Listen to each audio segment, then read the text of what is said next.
भगवान शिवजी का गृहपति अवतार। भगवान विष्णु के अनेक अवतार हुए हैं, वैसे ही भगवान शिवजी के भी अवतार हुए हैं। भगवान शिवजी के अनेक अवतारों में से 7वें अवतार है गृहपति। आज हम उनके इस अवतार की कथा सुनेंगे। नर्मदा नदी के तट पर धर्मपुर नाम का एक नगर था। वहां विश्वानर नाम के एक ऋषि और उनकी पत्नी शुचिष्मति रहती थी। बहुत काल तक उनकी कोई भी संतान नहीं थी। एक दिन शुचिष्मति ने अपने पति से कहा, स्वामी, हमारा भगवान शिवजी के समान पुत्र हो, ऐसी मेरी इच्छा है।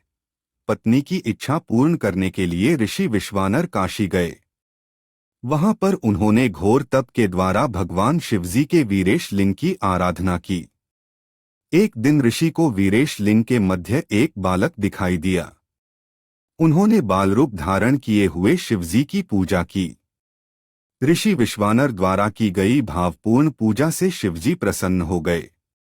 भगवान शिवजी ने उन्हें वरदान दिया कि शुचिष्मति के गर्भ से वे अवतार लेंगे। कुछ कालांतर बाद भगवान शिवजी शुचिष्मति के गर्भ से पुत्र रूप में प्रकट हुए।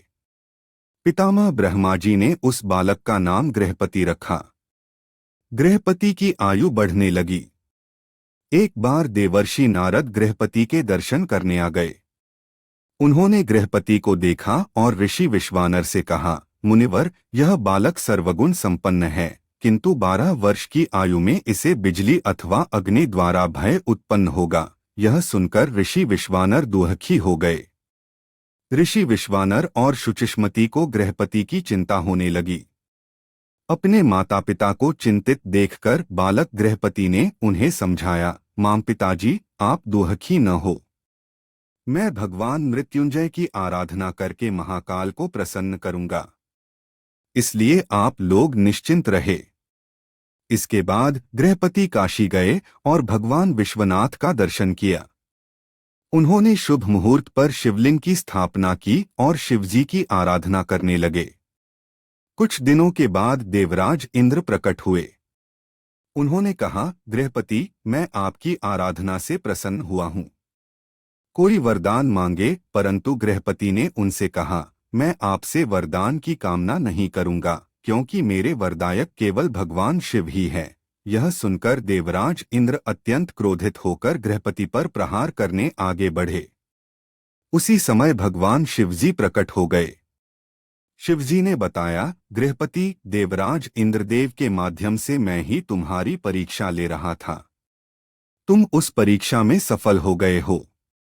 अब तुम पर यमराज का भी प्रभाव नहीं पड़ेगा।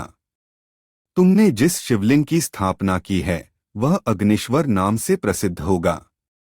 इस शिवलिंग का दर्शन करने से व्यक्ति बिजली और अग्नि से भयभीत और पीड़ित नहीं होगा।